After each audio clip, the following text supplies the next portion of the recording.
कोणही भयान व्यक्ती टाकू भैरव सिंग म्हणतात मला. हो, नित्याचं कर्तव्य काय असेल तर येणाऱ्या जाणाऱ्या व्यक्तींचा मार्ग रोखावा, त्यांच्याकडील असणारे धन दौलत लुटावे, समुद्राच्या पदाने दिलं असेल तर ती, अन्यथा त्यांच्या चरणाची जाणव करून त्यांना घरात करून घ्यावे, हेच माझं नित्याचं कर्तव्य हो. पण हे सारे लोक मला का घाबरतात? का? मी कोणी माणूस नव्हे, मी सुद्धा तुमच्या प्रमाणे माणूसच होतो, आनंदाने जगत होतो. पण या भैरवाचा भैरव सिंग कसा झाला त्याला कारण हा समाज. या समाजानं जर का माझ्या बाजूने न्याय दिला असता तर आज हा भैरव सिंग फक्त भैरव म्हणून या समाजात राहिला असता.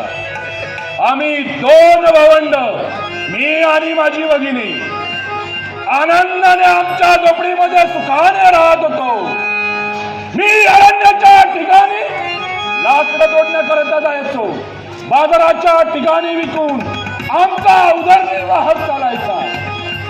माझी भगिनी एका श्रीमंत व्यक्तीच्या घरी कामाला जायची, पण त्या श्रीमंत व्यक्तीच्या घरी त्याचा तो मुलगा, त्याचा तो पुत्र, त्याची वाईट नजर माझ्या भगिनी मला सांगत होती, दादा दादा मी हे काम सोडून दुसरे काम पाहते.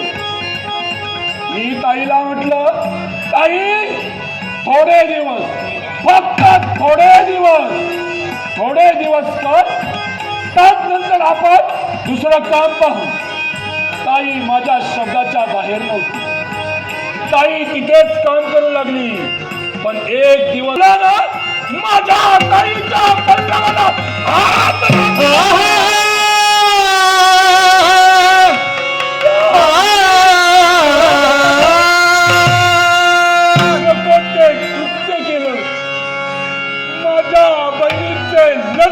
लटकेच्या लांडग्याने तोडले. माझी ताई रडत घरी आली. ज्या वेळी मी अरण्याच्या ठिकाणून घरी आलो, पाहत काय ताई अरण्याच्या ठिकाणी मी आल्याच्या नंतर ताईच्या संपूर्ण देहाचं निरीक्षण केलं.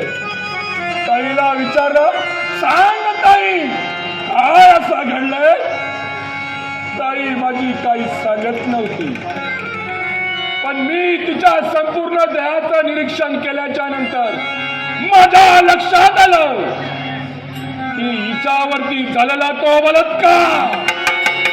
ताईला म्हटलं, सांग ताई कोण आहे तो? फक्त नाव सांग त्याचं. ताईने मला त्याचं नाव सांगितलं.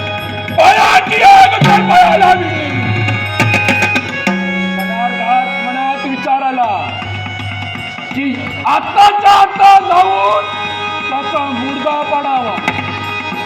मग एक विचाराने थांबलो. या समाजापुढे माझ्या ताईची कथा मांडली, त्यांना झालेला प्रकार सांगितला. पण या समाजाने केलं ते का? माझ्या ताईच्या चारित्र्यावरती उडवले ते शिंतोडे, माझी ताईच्या उडवले शिंतोडे.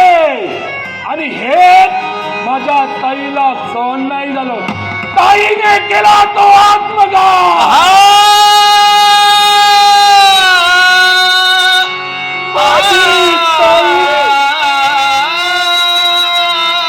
मला सोडून पडलो. जाता जाता माझ्या ताईनं माझ्याकडून वचन घेतलं, दादा मला या समाजानं न्याय दिला नाही, पण मला तुझ्याकडून वचन हवंय की मला न्याय तू मिळवून देशील. आईला मी वचन दिलं, ताई चिंता करू नको, जोपर्यंत या नरधामाचा मुर्दा पडत नाही तोपर्यंत तुझा भाऊ भैरव शांत बसणार नाही. त्या श्रीमंत व्यक्तीच्या मुलाचा मार्ग 1-2 दिवस त्या मुलावरती पाळत ठेवली. कोणत्या मार्गाने जातो, केव्हा जातो, कधी येतो, हे सारं काही माफ केलं. तदनंतर तिसऱ्या दिवशी त्याच्या मार्गात लपून बसलो. ज्या क्षणी तो नराधम माझ्या समोर आला, क्षणार्धात अवतरली कोण मारली बसली. एक घाव आणि 2 तुकडे केले. पण या समाजानं जर का मला साथ दिली असती तर या भैरवाचा भैरव सिंग झाला नसता. मला कळून चुकलं, या समाजात मला काही कामधंदा मिळणार नाही, म्हणून काय केलं, उचलल्याचे पाऊल आणि निघालं त्या अरण्याच्या ठिकाणी. पण शेवटी होता तो पोटा पाण्याचा प्रश्न. भुकेने किती दिवस राहणार. येणाऱ्या जाणाऱ्या व्यक्तीकडे भुकेची याचना केली की बाबा रे काहीतरी खायला द्या, पण नाही, कोणालाही माझी दया आलेली नाही. कारण मला सारे लोक खुनी समजत होते. शेवटी माझा नाईलाज झाला. अरे भुकेनं किती दिवस मी राहणार. एक पाहिलं तर समोर एक व्यक्ती येताना दिसली. संपूर्ण देहाचं निरीक्षण केलं. भरभरीत वस्त्र, पूर्णपणे सोन्यानं त्याचा गळा बनवलेला होता. विचार केला, भूक भागवायचे तर या समोर दिसणाऱ्या व्यक्तीचा मुर्दा पाडावा लागेल.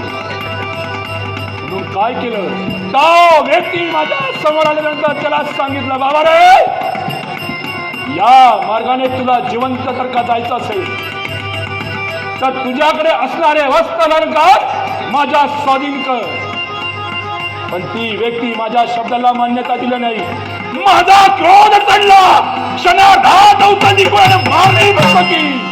असलेले धनगर्व सगळे लुटले आणि निघालो त्या अरण्याच्या ठिकाणी पुनश्च. त्याच वेळी हा डाकू भैरव सिंग निर्माण झाला. पण या साऱ्या नगरात सर्वांना समजून चुकले. म्हणून या मार्गाने कोणी येत नाही. याच्यासाठी करावं ते काय. सौदागर नगरीचे व्यापारी या समोर दिसणाऱ्या मार्गाने जातात. म्हणून आपण या मार्गाचा त्याग करू. या समोर दिसणाऱ्या मार्गात कुठेतरी लपून बसावे आणि जर का कोणी एखादा व्यापारी आला असेल तर क्षणार्धात त्याच्यावर आघात करावा. हेच योग्य हो. याच्यासाठी निघा.